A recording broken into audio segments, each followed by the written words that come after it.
नमस्कार दोस्तों, स्वागत है आपका मेरे चैनल पर। इस चैनल पर आप सुन रहे हैं संपूर्ण शिव पुराण कथा।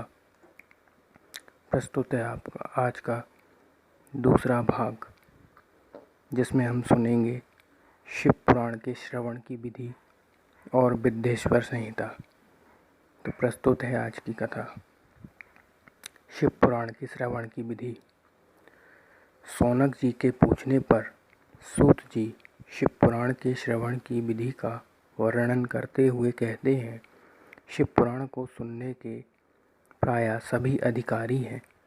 शिव उपासक के अतिरिक्त गणेश भक्त, शाक्त, सूर्योपासक, वैष्णव और इसके साथ ही ब्राह्मण, क्षत्रिय, वैश्य, शूद्र, चारों वर्णों के स्त्री पुरुष एवं ब्रह्मचारी, गृहस्थ, वानप्रस्थ, सन्यासी, ये सभी सकाम भाव अथवा निष्काम भाव से कथा श्रवण कर सकते हैं। किंतु जो लोग विष्णु और शिव में भेद दृष्टि रखते हैं, शिव भक्ति से रहित हैं, पाखंडी, हिंसक तथा दुष्ट हैं, नास्तिक हैं, पर स्त्री, पराया धन तथा देव संपत्ति के हरण के लिए लुब्ध रहते हैं, वे कथा श्रवण के अधिकारी नहीं है। श्रोता को चाहिए कि वह ब्रह्मचर्य का पालन करे, पृथ्वी पर सोए, सत्य बोले, जितेंद्रिय रहे तथा कथा की समाप्ति तक पत्तल पर भोजन करे तथा लोभ एवं हिंसा आदि से रहित हो और काम, क्रोध, लोभ, मोह, मद, मात्सर्य, ईर्ष्या, राग, द्वेष, पाखंड एवं अहंकारों को भी छोड़ दे। श्रोता को सदा विनयशील, सरल चित्त, पवित्र, दयालु, कम बोलने वाला तथा उदार मन वाला होना चाहिए। कथावाचक के लिए संयमी, शास्त्रज्ञ, शिव आराधना में तत्पर, दयालु, निर्लोभी, दक्ष, धैर्यशाली तथा वक्तृत्व शक्ति से संपन्न होना उत्तम माना गया है। व्यास के आसन पर बैठा हुआ कथावाचक ब्राह्मण जब तक कथा समाप्त ना हो जाए तब तक किसी को प्रणाम ना करे। इस तरह विधि विधान का पालन करने पर श्री संपन्न शिव पुराण संपूर्ण फल को देने वाला तथा भोग एवं मोक्ष का दाता होता है। हे मुने, मैंने आपको शिव पुराण का यह महत्व तो संपूर्ण अभिष्टों को देने वाला है बता दिया। जो सदा भगवान विश्वनाथ का ध्यान करते हैं, जिनकी वाणी शिव के गुणों की स्तुति करती है और जिनके दोनों कान उनकी कथा सुनते हैं, इस जीव जगत में उन्हीं का जन्म लेना सफल है। वे निश्चय ही संसार सागर से पार हो जाते हैं।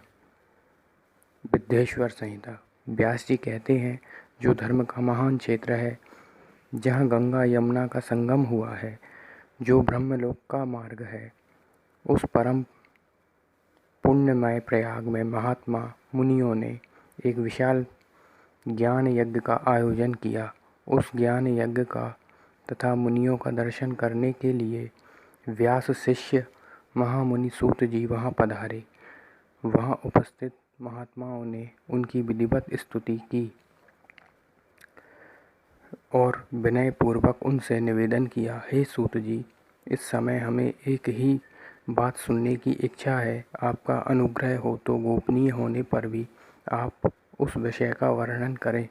घोर कलयुग आने पर मनुष्य पुण्य कर्म से दूर रहेंगे, दुराचार में फंस जाएंगे, सबके सब सत्य भाषण से विमुख हो जाएंगे, दूसरों की निंदा में तत्पर होंगे, पराये धन को हड़प लेने की इच्छा करेंगे, उनका मन पराई स्त्रियों में आसक्त होगा तथा वे दूसरे प्राणियों की हिंसा करेंगे। वे अपने शरीर को ही आत्मा समझेंगे। वे मूढ़, नास्तिक तथा पशु बुद्धि रखने वाले होंगे, माता पिता से विमुख होंगे तथा वे कामवश स्त्रियों की सेवा में लगे रहेंगे। वे अपने को श्रेष्ठ कुल वाला मानकर चारों वर्णों से विपरीत व्यवहार करने वाले सभी वर्णों को भ्रष्ट करने वाले होंगे। कलयुग की स्त्रियां प्रायः सदाचार से भ्रष्ट होंगी, पति का सम्मान करने वाली होंगी। ऐसा तो संभव नहीं है। सास ससुर से द्रोह करने वाली होंगी, किसी से भय नहीं मानेंगी।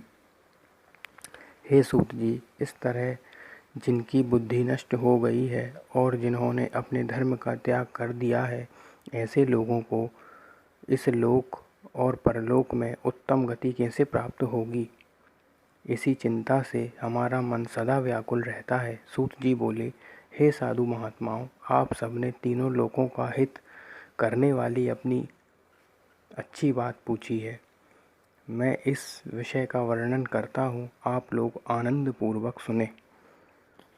अब आगे की कथा होगी अगले पार्ट में, तो इंतज़ार कीजिए अगले पार्ट का, जिसमें हम सुनेंगे कल्याण प्राप्ति का उत्तम साधन शिव पुराण और पंचाक्षर की महिमा।